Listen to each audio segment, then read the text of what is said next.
Première partie. Entoure la lettre placée devant la bonne réponse pour les questions 1 à 10. 1. Laquelle de ces organisations fut créée en 1920 après la Première Guerre mondiale? A. L'Organisation de l'Unité africaine, OUA. B. L'Organisation des Nations Unies, ONU. C. La Société des Nations, SDN. D. L'Organisation des États américains, OEA. La réponse correcte est C. La Société des Nations, SDN.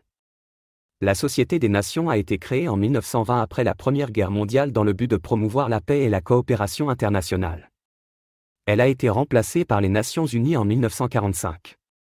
L'Organisation de l'Unité africaine, OUA, a été créée en 1963, l'Organisation des Nations Unies, ONU, a été créée en 1945, et l'Organisation des États américains, OEA, a été créée en 1948. 2. Dans une petite communauté, on dénombre 40 enseignants, 150 agriculteurs, 2 médecins et 25 travailleurs de mine. Le pourcentage de personnes travaillant dans le secteur tertiaire est A. 80,64%. B. 19,35%. C. 18,43%. D. 29,95%. Pour calculer le pourcentage de personnes travaillant dans le secteur tertiaire, nous devons d'abord déterminer le nombre total de personnes dans la communauté. Le nombre total de personnes dans la communauté est la somme des différents groupes. 40 enseignants, plus 150 agriculteurs, plus 2 médecins, plus 25 travailleurs de mine, égale 217. Maintenant, nous pouvons calculer le pourcentage de personnes travaillant dans le secteur tertiaire en utilisant la formule. Pourcentage de personnes travaillant dans le secteur tertiaire, égale au nombre de personnes travaillant dans le secteur tertiaire divisé par le nombre total de personnes, multiplié par 100. Dans ce cas, le nombre de personnes travaillant dans le secteur tertiaire est de 2 médecins. Donc, le calcul serait pourcentage de personnes travaillant dans le secteur tertiaire, égale 2 divisé par 217, multiplié par 100. Ce qui donne environ 0,922%. Aucune des options proposées, A, B, C, D, ne correspond à ce résultat. Donc, aucune de ces réponses est bonne. 3. Toutes ces mesures ont été prises par Dessalines dans le but de protéger l'indépendance d'Haïti, sauf une. Laquelle? A. L'élaboration de la Constitution impériale. B. La construction des forts. C. La campagne de l'Est. D. L'élimination physique de certains Français. La réponse correcte est A. L'élaboration de la Constitution impériale. 3. Toutes les autres mesures mentionnées, B, C, D, ont été prises par Dessalines dans le but de protéger l'indépendance d'Haïti. La construction des forts visait à renforcer les défenses du pays, la campagne de l'Est était une opération militaire pour éliminer les dernières poches de résistance française, et l'élimination physique de certains Français était une mesure prise pour éliminer les personnes considérées comme une menace pour l'indépendance d'Haïti. Cependant, l'élaboration de la Constitution impériale n'a pas été une mesure prise par Dessalines pour protéger l'indépendance d'Haïti. En réalité, Dessalines a proclamé l'Empire d'Haïti et s'est proclamé empereur en 1804, mais il n'a pas élaboré de constitution impériale. Il a plutôt gouverné de manière autocratique sans la mise en place d'une constitution formelle. 4. Lequel des instruments juridiques suivants légalisait l'esclavage et le racisme à Saint-Domingue? A. Le décret du 4 avril 1792. B. La Constitution de 1801. C. Le Code noir de 1685. D. Le pacte colonial. La réponse correcte est C. Le Code noir de 1685. Le Code noir de 1685 était un ensemble de lois coloniales promulguées par la France qui régissaient la vie des esclaves et des colons dans les colonies françaises, y compris à Saint-Domingue, maintenant Haïti. Ce Code noir établissait des règles strictes pour le contrôle des esclaves et légalisait l'esclavage en définissant les droits et les devoirs des propriétaires d'esclaves. Il renforçait également le racisme en établissant des distinctions légales entre les personnes en fonction de leur race. Le décret du 4 avril 1792, quant à lui, avait aboli l'esclavage en France, mais il ne s'appliquait pas directement à Saint-Domingue à l'époque. La Constitution de 1801, également connue sous le nom de Constitution de l'an 8, a été proclamée par Toussaint Louverture à Saint-Domingue et ne légalisait pas l'esclavage, mais elle instituait un régime autoritaire. Le pacte colonial était un système économique qui imposait des restrictions commerciales aux colonies en faveur des intérêts économiques de la métropole, mais il ne légalisait pas directement l'esclavage ou le racisme. 5. Laquelle des listes de fonctionnaires suivants renferme uniquement des membres du pouvoir exécutif haïtien? A. Sénateur Premier ministre juge de paix. B. Juge à la Cour d'appel, député ministre. C. Maire député juge à la Cour de cassation. D. Ministre secrétaire d'État président. La réponse correcte est D. Ministre secrétaire d'État président. Dans cette liste, tous les membres sont des fonctionnaires du pouvoir exécutif haïtien.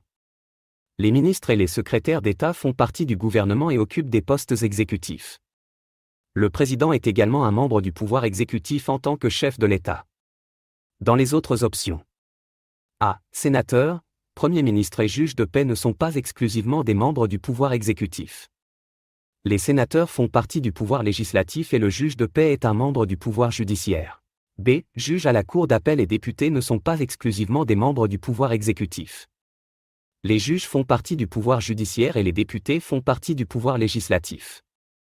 C. Maire, députés et juges à la Cour de cassation ne sont pas exclusivement des membres du pouvoir exécutif.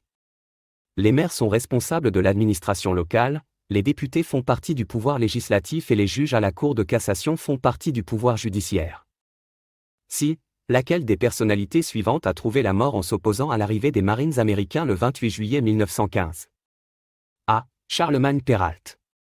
B. Pierre Sully. C. Benoît Batraville. D. Vilbrun Guillaume Sam. La réponse correcte est A. Charlemagne Péralte. Charlemagne Péralte était un leader haïtien et chef de la résistance contre l'occupation américaine en Haïti. Il s'est opposé à l'arrivée des Marines américains en Haïti le 28 juillet 1915. Cependant, il a été tué lors d'une embuscade le 1er novembre 1915 par les forces américaines. Les autres personnalités mentionnées, B, C, D, ne sont pas associées à la résistance contre l'occupation américaine en Haïti et n'ont pas trouvé la mort en s'opposant à l'arrivée des Marines américains. 7. L'une des religions suivantes est très populaire au Japon. Laquelle? A. Le christianisme. B. L'hindouisme. C. Le shintoïsme. D. L'islam. La réponse correcte est C. Le shintoïsme. Le shintoïsme est une religion indigène du Japon et est considéré comme l'une des religions les plus populaires du pays.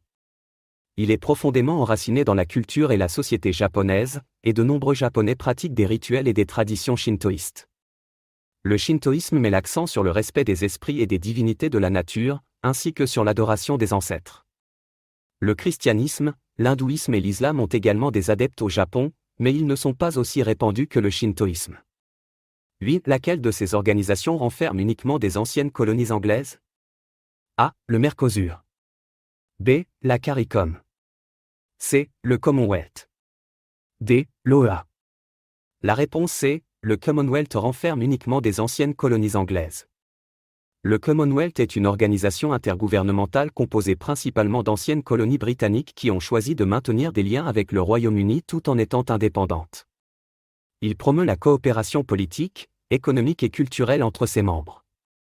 Les autres organisations mentionnées, à savoir le Mercosur, Marché commun du Sud, la CARICOM, Communauté des Caraïbes, et l'OEA, Organisation des États américains, n'impliquent pas uniquement des anciennes colonies anglaises. 9. Lequel de ces groupes de pays renferme uniquement des membres de l'entente lors de la Première Guerre mondiale? A. France, Russie, Angleterre. B. URSS, Angleterre, France. C. Allemagne, Russie, France. D. USA, France, Angleterre. La réponse correcte est A. France, Russie, Angleterre. L'entente, également connue sous le nom des Alliés, était une coalition de pays qui se sont opposés aux puissances centrales, principalement l'Allemagne, l'Autriche-Hongrie et l'Empire ottoman, lors de la Première Guerre mondiale. Parmi les groupes de pays mentionnés, ceux-là, France, Russie, Angleterre renferment exclusivement des membres de l'entente. La France, la Russie et l'Angleterre, Royaume-Uni, étaient tous membres de l'entente et ont combattu aux côtés d'autres pays alliés pour s'opposer aux puissances centrales. B. URSS Angleterre-France n'est pas un groupe de pays lors de la Première Guerre mondiale, car l'URSS, Union des républiques socialistes soviétiques, a été formée après la révolution russe de 1917, qui a eu lieu pendant la guerre. C. Allemagne-Russie-France comprend l'Allemagne, qui était l'un des principaux pays des puissances centrales, et la Russie, qui a quitté la guerre en 1917 après la révolution russe. D. USA France-Angleterre inclut les États-Unis, qui ont rejoint la guerre en 1917 du côté de l'entente, mais ils ne renferment pas exclusivement des membres de l'entente. D. Un de ces programmes permettait de résoudre la crise économique de 1929. Lequel? A. Le plan Marshall. B. Le Cominform. C. Le New Deal. D. La perestroïka. La réponse est, le New Deal permettait de résoudre la crise économique de 1929. Le New Deal était un programme économique et social mis en place par le président américain Franklin D. Roosevelt dans les années 1930 pour lutter contre les effets de la Grande Dépression, qui était une conséquence de la crise économique de 1929. Le New Deal impliquait une série de réformes et de mesures visant à stimuler l'économie, à créer des emplois et à réguler le système financier. Le plan Marshall, A, était un programme d'aide économique américain pour la reconstruction de l'Europe après la Seconde Guerre mondiale. Le Cominform, B, était une organisation créée par l'Union soviétique pour coordonner les activités des partis communistes en Europe, et la perestroïka, D, était une politique de réforme économique et politique introduite en Union soviétique dans les années 1980 par Mikhaïl Gorbatchev. Deuxième partie. Complète les phrases suivantes en remplissant les espaces vides pour les questions 11 à 15. 11. Les États-Unis d'Amérique sont entrés dans la Deuxième Guerre mondiale en. Après l'attaque de sa base de. Les États-Unis d'Amérique sont entrés dans la Deuxième Guerre mondiale en 1941 après l'attaque de sa base de Pearl Harbor.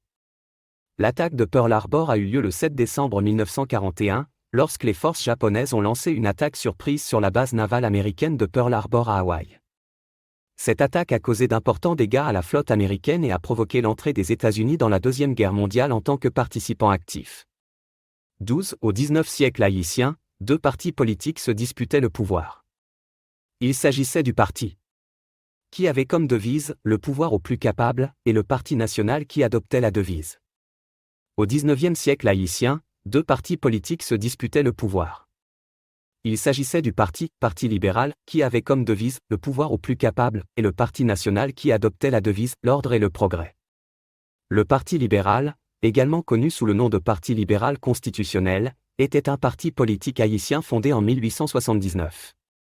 Il prônait des réformes économiques, politiques et sociales, et défendait l'idée que le pouvoir devait être exercé par les personnes les plus compétentes. Le Parti national, quant à lui, était un parti politique haïtien fondé en 1846. Il mettait l'accent sur la préservation de l'ordre et la promotion du progrès dans le pays. Ces deux partis politiques étaient les principaux acteurs de la scène politique haïtienne au XIXe siècle et se sont affrontés dans des luttes pour le pouvoir et l'influence. 13. L'institution spécialisée des Nations Unies s'occupant de la santé est. Celle qui prend en charge l'enfance s'appelle. L'institution spécialisée des Nations Unies s'occupant de la santé est l'Organisation mondiale de la santé, OMS. L'OMS est responsable de la coordination des efforts mondiaux visant à améliorer la santé, à prévenir les maladies et à promouvoir le bien-être dans le monde entier. Celle qui prend en charge l'enfance s'appelle l'UNICEF, qui est l'acronyme de Fonds des Nations Unies pour l'enfance, United Nations International Children's Emergency Fund.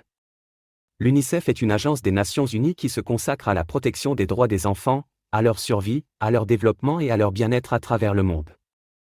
14. Le seul pays socialiste de la Caraïbe est. Sa langue officielle est. Le seul pays socialiste de la Caraïbe est Cuba. Cuba est considéré comme le seul pays socialiste de la Caraïbe en raison de son système politique et économique basé sur le socialisme. Le pays a adopté un modèle socialiste après la révolution cubaine de 1959, avec une économie planifiée et une forte intervention de l'État dans divers secteurs. La langue officielle de Cuba est l'espagnol. L'espagnol est la langue dominante dans la plupart des pays de la Caraïbe, y compris Cuba. 15. La CARICOM qui a remplacé le. Fut créée le. La CARICOM, Communauté des Caraïbes, qui a remplacé le CARIFTA, Marché commun et de la Communauté des Caraïbes, a été créée le 1er août 1973. Le CARIFTA a été établi en 1968 en tant qu'accord commercial régional dans les Caraïbes. Il a ensuite évolué pour devenir la CARICOM en 1973, une organisation plus large qui vise à promouvoir la coopération économique, politique et sociale entre les pays de la Caraïbe. La CARICOM compte actuellement 15 membres, y compris des pays insulaires et des pays du continent caribéen. Troisième partie. Lis attentivement les questions 16 à 20 et réponds suivant les consignes données. Texte. Les séquelles du colonialisme et souvent l'inexistence d'une véritable classe dirigeante ont permis aux puissances du Nord de continuer à profiter des richesses de ces pays en développement. La carte des États colonisés fait apparaître aujourd'hui un nouveau partage du monde entre l'Est et l'Ouest sur le plan politique, et le Nord et le Sud dans le domaine économique. Référence, Atlas géostratégique, Hachette, 1989. 16. Comment peux-tu définir le colonialisme? Le colonialisme peut être défini comme un système politique, économique et social dans lequel une puissance étrangère, appelée colonisateur, étend son contrôle sur un territoire et une population, appelée colonie. Cela implique souvent l'établissement de structures administratives, l'exploitation des ressources naturelles et humaines de la colonie, ainsi que la domination politique et culturelle du colonisateur sur les colonisés. 17. En inspirant du texte et à partir de tes connaissances, donne deux différences entre les pays du Nord et ceux du Sud. Différence entre les pays du Nord et ceux du Sud. A. Une différence majeure entre les pays du Nord et ceux du Sud réside dans leur niveau de développement économique. Les pays du Nord, généralement appelés pays développés, ont des économies avancées, diversifiées et industrialisées, tandis que les pays du Sud, souvent appelés pays en développement, ont des économies moins développées, dépendantes de l'agriculture ou de l'exploitation de ressources naturelles. B. Une autre différence est l'accès aux ressources et aux opportunités. Les pays du Nord ont généralement un accès plus facile aux ressources financières, technologiques et éducatives, ce qui leur confère un avantage compétitif. Les pays du Sud, en revanche, peuvent faire face à des contraintes en termes de ressources et peuvent être confrontés à des obstacles tels que la dette, la pauvreté et l'instabilité politique. 18. Après la décolonisation de l'Afrique, l'exploitation des pays de ce continent continue. Qu'est-ce qui pourrait être fait pour freiner cette situation? Pour freiner l'exploitation des pays africains après la décolonisation, plusieurs mesures peuvent être envisagées. Promouvoir des politiques de développement durable et inclusif qui favorisent la création d'emplois, la diversification économique et la réduction des inégalités. Renforcer les capacités locales en investissant dans l'éducation, la formation et la recherche, afin de permettre aux pays africains de développer leur propre expertise et d'être moins dépendants des experts étrangers.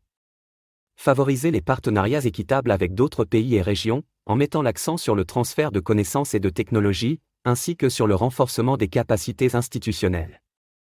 Lutter contre la corruption et promouvoir une gouvernance transparente et responsable, afin de garantir une utilisation équitable des ressources et de prévenir les abus et l'exploitation. Promouvoir le commerce équitable et des relations commerciales justes, en évitant les pratiques économiques néocoloniales et en favorisant la valorisation des produits et des ressources africaines. 19. Quel nom donne-t-on à la nouvelle forme de colonialisme subie par les pays anciennement colonisés? Comment se manifeste-t-il? La nouvelle forme de colonialisme subie par les pays anciennement colonisés est souvent appelée néocolonialisme. Le néocolonialisme se manifeste de différentes manières. A. Par l'exploitation économique, où les pays anciennement colonisateurs continuent de tirer profit des ressources naturelles et des marchés des anciennes colonies, souvent à des conditions désavantageuses pour les pays concernés. B. Par l'influence politique et la domination culturelle exercée par les puissances étrangères, qui peuvent utiliser leur pouvoir économique et diplomatique pour influencer les décisions politiques et les orientations des pays anciennement colonisés. Cela peut se traduire par des politiques économiques et commerciales favorables aux intérêts des pays colonisateurs, ainsi que par une diffusion de la culture et des valeurs dominantes de ces pays. 20. Sur cette carte des Grandes Antilles, assure le pays qui est un territoire des États-Unis d'Amérique. La réponse est Porto Rico. Porto Rico est situé entre les îles Vierges américaines à l'est et la République dominicaine à l'ouest, entre l'océan Atlantique au nord et la mer des Caraïbes au sud. Porto Rico est situé dans les Caraïbes, plus précisément dans la région des Antilles. Il se trouve à environ 1600 km au sud-est de la Floride, aux États-Unis.